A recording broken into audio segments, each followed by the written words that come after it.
assessment meeting between Tennessee Valley Authority and the Nuclear Regulatory Commission to discuss the performance of Browns Ferry Nuclear Plant.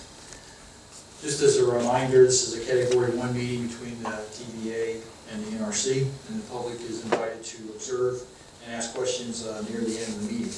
Before we get started, just one logistical item. Everyone should know how to get out of this room if we have to in case of an emergency. And the emergency exits, the primary ones, are along each side of the front here. And I did check the doors on the other side. They are open. And there also is one in the back, but I would go out the front ones because it's real quick to get out of the building from there.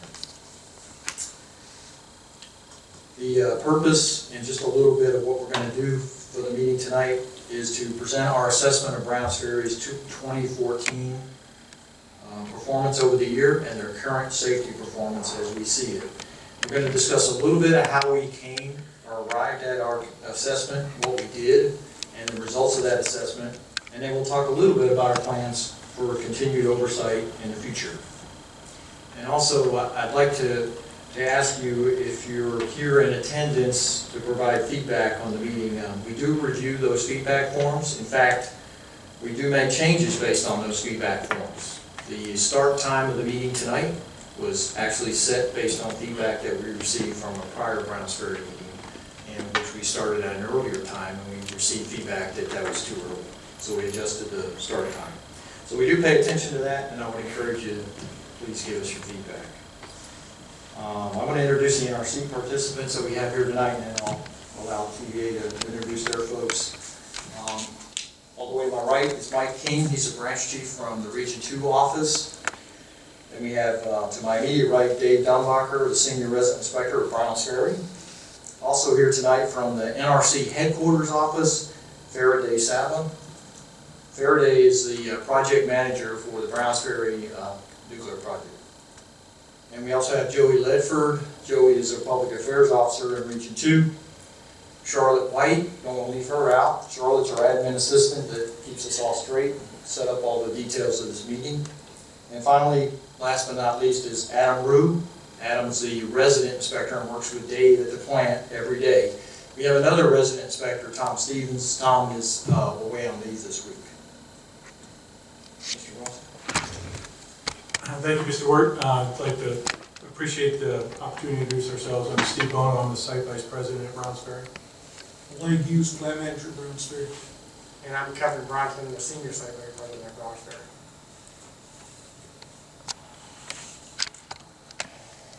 All right, thank you, Mr. Bronson. As Len indicated, this meeting is about the NRC's assessment of the 2014 year performance. If Charlotte, you could go ahead and advance. You can see we're going to go talk about the oversight process, the assessment results, the performance results, and then also the plans for 2015. Go ahead, Charlotte. Go ahead again. This is the Region 2 org chart. You can see at the top in the middle, Regional Administrator Victor McCree, and then Len to my left, the Deputy Regional Administrator, our Director for the oversight of the reactor plants directly for the residents, Joel Monday, and then Mark Franke.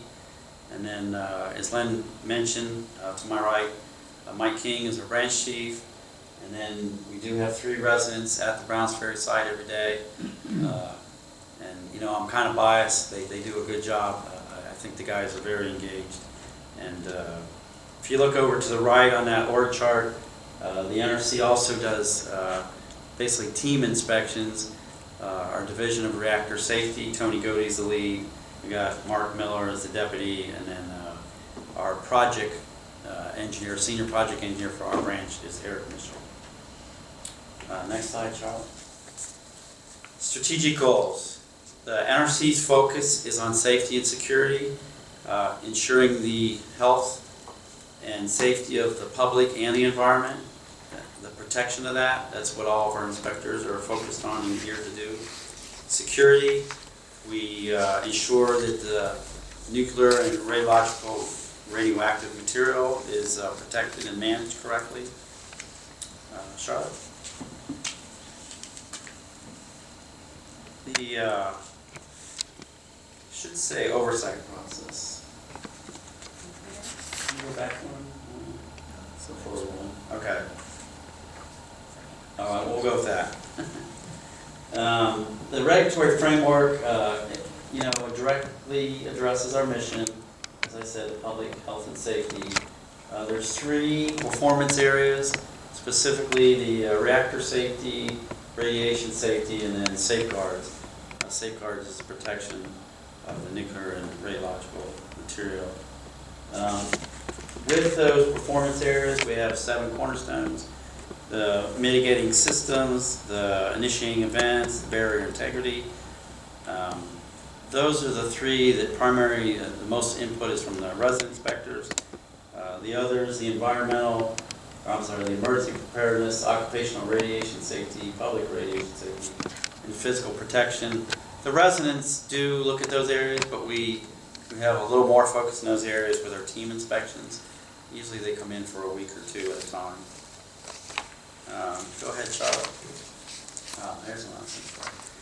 Okay, the reactor oversight process, I just talked about the performance areas and the cornerstones.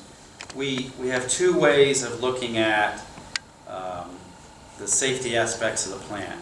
We have inspection findings, we have performance indicators. The inspection findings are what the inspectors do.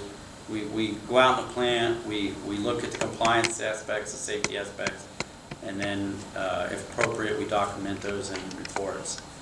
The performance indicator side is the licensee keeps track of data that the NRC requires. That data could reflect problems with equipment or any of these cornerstone items that we talked about. Both of those are inputs to our assessment. For each one of them, we look at the significance of either the performance indicator or the inspection findings, and then it goes into our matrix, and we determine how does the NRC respond to those aspects that are part of the assessment. Charlotte, go ahead. Okay. So once we determine significance of either performance indicators or violations, findings, we look at those and we have a report every quarter and we have an annual assessment like this. We determine where the licensee, in this case Browns Ferry TVA, where they fit in our action matrix. And they could be in either those words, licensee response, regulatory response, degrade, cornerstone, multiple, repetitive. We commonly refer those to as column 1, 2, 3, and 4. And then the last one is unacceptable. We're specifically looking at safety significance, the inspection. Do we do extra inspections if they're not in the optimum one is licensee response? If they're to the right of that, in columns 2, 3, or 4, we might have more inspection. We certainly have more engagement, management involvement, and regulatory action. We make it clear to licensees that the performance is an optimum, and the additional inspection and additional assessment occurs. Go ahead, thank you, Charlotte. So significance threshold for these indicators and findings: green. If they result in a green assessment, we do baseline inspection. If there's a white finding or a white performance indicator, like I said before, we'll do an additional inspection, and we also do additional assessment activity. We talk about it twice a year, mid-cycle and end-cycle. Yellow requires more oversight, and red even more. The same thing applies for both performance indicators and findings. Go ahead, Charlotte. All right, this is a snapshot look at the year for the industry. Where did the various different utilities or licensees fall? You can see the majority of the licensees were in the licensee response column at the end of the year. Notice the slide says as of 12/31. Regulatory response, there was 14 reactors, 14 units. that were in that regulatory response column 2, and then likewise degraded the cornerstone of 5. All the way to the right, there's one plant that's in our manual chapter 350 process, and they get more attention.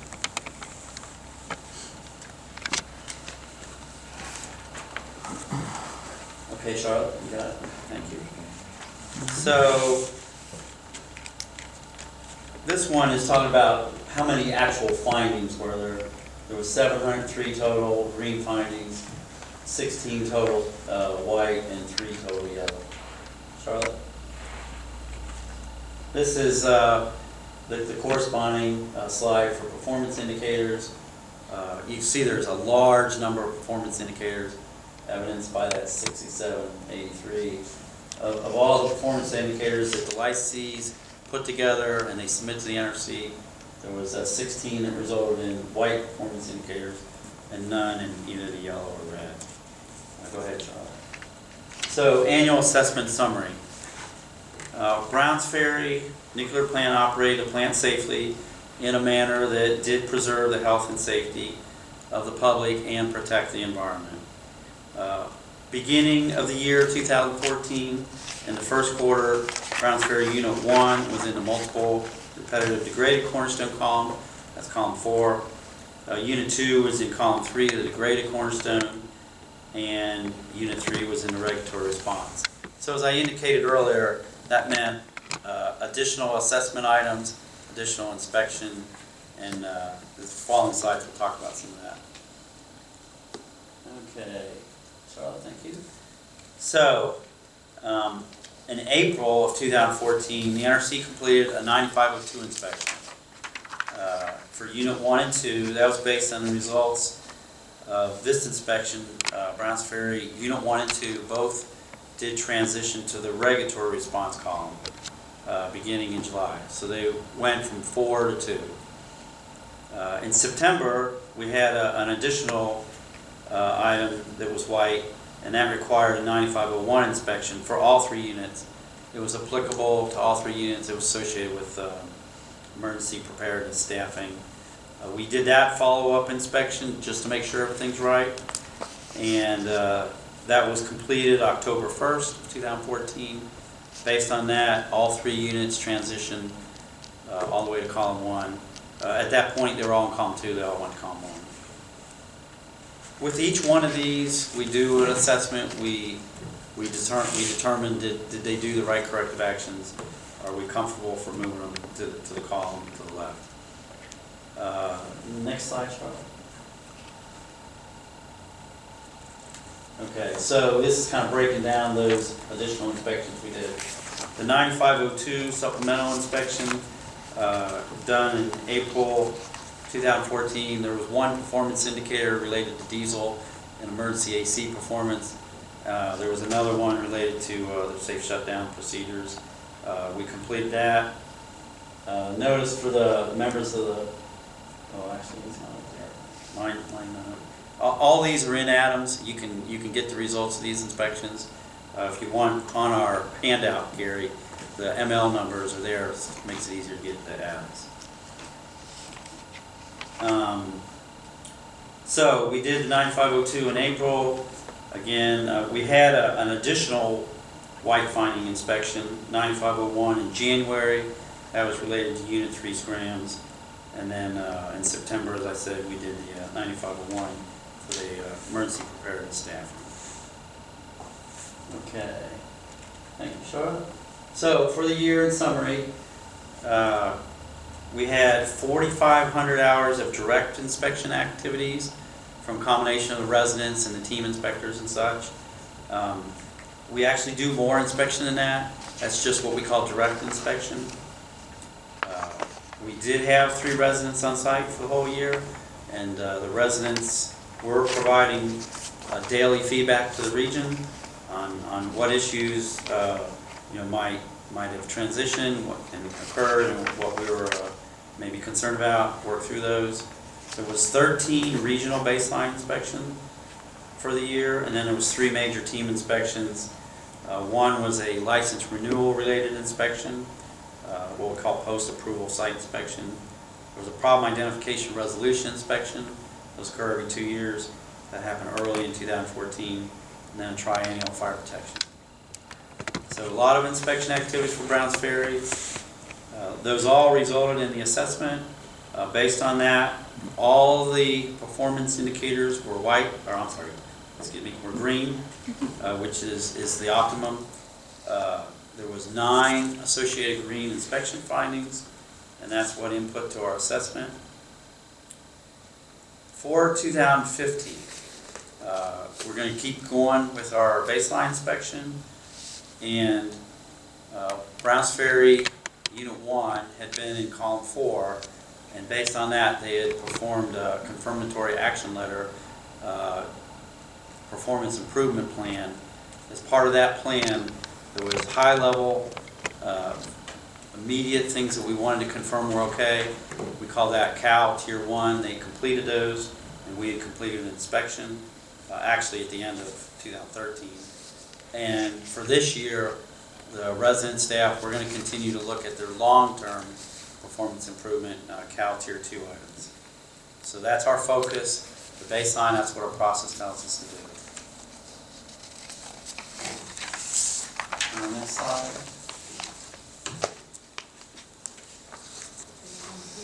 There you go. And again, Charlotte, I guess I jumped ahead. All right. So, really that's the meat of our presentation. There's a couple more slides to talk about how we do this and how you can get information. So this slide here talks about the NRC's website. You can find information for public meeting dates, various press releases, policy decisions, and really I do highly encourage the public electronic reading room. You can get our inspection reports, things like that. A lot of good information there.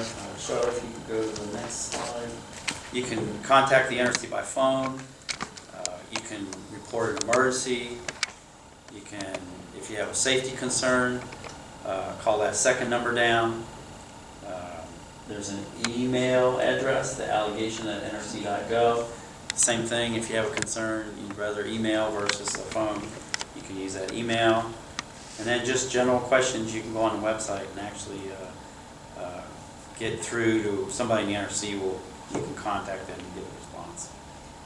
And you can always call the NRC residents. Our number is up there. It's a local number, and you know, anybody calls us, we would listen to you and try to understand what you're talking about, and make sure we understand your concern. I rushed through this a little bit quickly. Did anybody have any specific questions about those slides so far? I got one. Go ahead. I just wondered how the amount of inspection hours you performed last year compared to previous year. Last year, 2014, remember, it was a little higher because we had all these supplemental inspections. Well, I thought it was. So a little bit higher. The residents' inspection hours, pretty much the same though. It's all these extra team inspections that really make the difference up.